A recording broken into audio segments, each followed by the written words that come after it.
भारतीय सेना, भाजपा की सरकार, राष्ट्रीय स्वयंसेवक संघ, विश्व हिंदू परिषद, हिंदुत्व विचार को आगे लेकर चलने वाली पत्रिकाएं, चैनल्स, न्यूज़ डंका, इन सभी ने अवैध रूप से भारत में रहने वाले रोहिंग्या बांग्लादेशियों को खदेड़ने के लिए कई अभियान चलाए हैं। किसी ने शिकायतें की, किसी ने प्रबोधन किया, किसी ने मांग रखी, कुछ ने आंदोलन किए, कुछ लोग रास्ते पर उतरकर अवैध बांग्लादेशियों को पकड़ पकड़ कर पुलिस को सौंपने लगे। लेकिन अभी भी देश में घुसपैठ कर रहने वाले इन रोहिंग्याओं के मजे चल रहे हैं। ये कोई न्यूज़ डंका, संघ, वीएचपी की जिम्मेदारी नहीं होनी चाहिए कि देश की सीमाएं सुरक्षित हो। ये सिर्फ आर्मी की जिम्मेदारी भी नहीं होनी चाहिए कि घुसपैठों को रोका जाए, उन्हें देश से बाहर फेंका जाए। ये हर एक इंस्टीट्यूशन, हर एक तबके और हर एक भारतीय की जिम्मेदारी है कि हमारा देश और देश के संसाधन सिर्फ इस देश के नागरिकों तक सीमित हों। लेकिन दिक्कत यही है कि ये देश हमारा है, इस देश को चलाने वाली सरकार भी आज हमारी है, लेकिन इसका सिस्टम उनका ही है।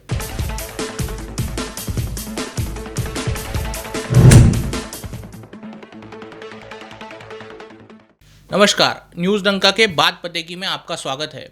दर्शकों, एक तरफ देश की विविध एजेंसियां, अनेकों संगठन, संस्थाएं राष्ट्र के लिए रोहिंग्याओं को देश में बसाने का विरोध कर रहे हैं, वहीं दूसरी तरफ आज स्वयं सर्वोच्च न्यायालय ने एक पीआईएल पर संज्ञान लेते हुए शरणार्थी शिविरों में रहने वाले रोहिंग्या निर्वासितों को शिक्षा का अधिकार भी समान रूप से देने की ओर संकेत दिए हैं।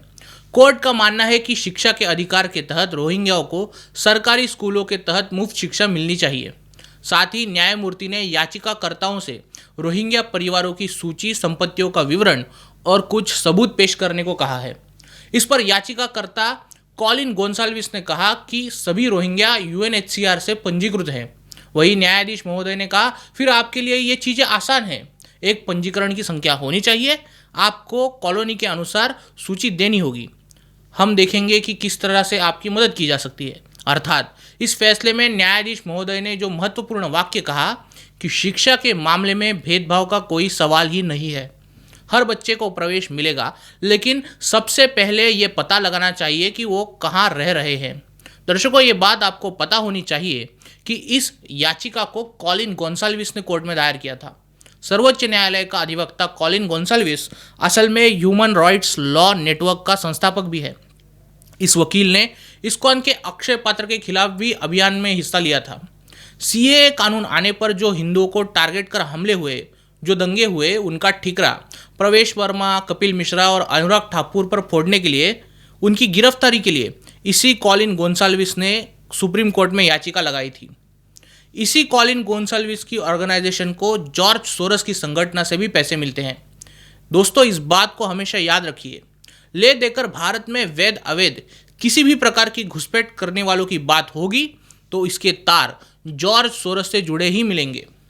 जॉर्ज सोरस और उसका बेटा दोनों ग्लोबलाइजेशन, रंगीत क्रांति के अराजक समाजवाद की विचारधारा, इसकी जड़ें दुनिया भर में फैला चुके हैं। केवल भारत ही नहीं बल्कि अमेरिका, यूरोप, कनाडा, ऑस्ट्रेलिया जैसे विकसित देश भी शरणार्थियों के दबाव से ग्रस्त हैं। और जॉर्ज सोरस ऐसा क्यों करना चाहता है, इसका कारण हम आपको एक अलग वीडियो में जरूर देंगे। खैर, हम कोर्ट की टिप्पणी अर्थात रोहिंग्याओं के शिक्षा और स्वास्थ्य के अधिकार के खिलाफ ये जो वीडियो बना रहे हैं, इसीलिए हमें नस्लभेदी, नस्लवादी समझने की भूल ना करें।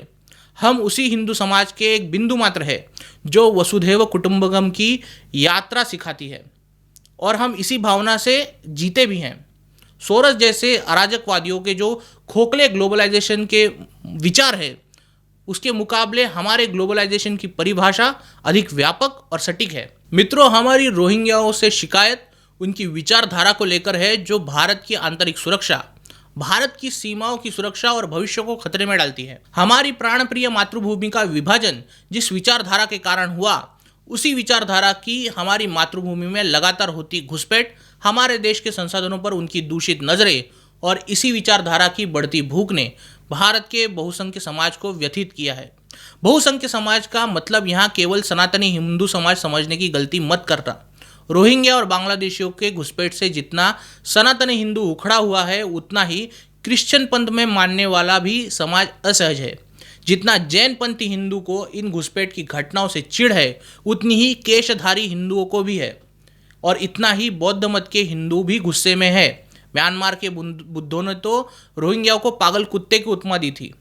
इसका मतलब आप जानते हैं। दोस्तों, रोहिंग्या मुसलमानों के विचार कभी नहीं बदलेंगे।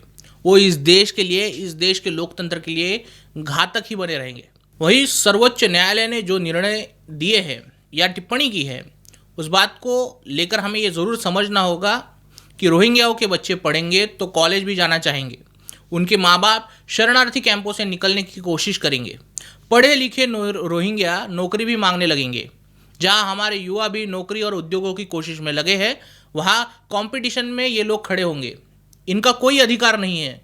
जो देश की आत्मा यानी देश के संविधान पर विश्वास नहीं करते, जिनका हमारे देश, हमारी व्यवस्था पर कोई अधिकार नहीं है, वो केवल इस देश के बच्चों के प्रतिस्पर्धी बनेंगे। इन रोहिंग्याओं से जाली दस्तावेज बरामद हुए हैं। ये देश भर में सुरक्षा और फिलहाल मजदूरी के स्पर्धा के संकट निर्माण कर चुके हैं। ऐसे में रोहिंग्याओं के बच्चों को शिक्षा और मुफ्त स्वास्थ्य की सेवा मिलने लगी तो रोहिंग्या और बांग्लादेशी भारत से भागने के बजाय भारत में घुसते चले आएंगे। उन्हें मुफ्त शिक्षा और स्वास्थ्य के अधिकार देना प्रोत्साहन देने के समान है। अगर कोर्ट के निर्णय रोहिंग्या और बांग्लादेशियों के हित में आते रहेंगे तो हम कोर्ट पर सवाल उठाते रहेंगे कि भारत की न्याय व्यवस्था भारतीयों की सुरक्षा और अधिकारों के लिए बनाई गई है या उनकी भलाई के लिए जिनकी न्यायालय में अच्छी पहुंच है। सर्वोच्च न्यायालय के पास अभी भी समय है कि रोहिंग्याओं को शिक्षा, स्वास्थ्य के अधिकारों की भीख देने के बजाय केंद्र सरकार के कान खींचकर पूछे कि इन्हें देश से कब भगा रहे हो। इनका बोझ देश नहीं सह पा रहा है। इस बात पर जब तक भारत की सरकार और सिस्टम ठप्पा न लगा दे कि रोहिंग्या बांग्लादेशी और नेपाल के रास्ते से भारत में घुसे पाकिस्तानी भारत को केवल बर्बाद करने के इरादे से ही भारत में घुसे हैं, तब तक भारतीयों को अभियान चलाना होगा। तब तक हिंदुओं को सजगता के साथ संगठित होकर अपने संसाधनों पर हक जताना होगा, क्योंकि ये समाज और उसके गिने चुने लोगों की संगठनों की जिम्मेदारी ही नहीं, ये देश की लोकतंत्र के सुरक्षा की बात भी है। दोस्तों, वीडियो में रखे गए तर्क अगर उस पर आप कुछ कहना चाहते हैं तो कमेंट सेक्शन में ज़रूर बताइए। वीडियो अच्छा लगा हो तो लाइक कीजिए और विषय को हो सके उतना शेयर कीजिए। न्यूज़ डंका हिंदी चैनल को सब्सक्राइब कीजिए। मिलते हैं अगले वीडियो में। नमस्कार।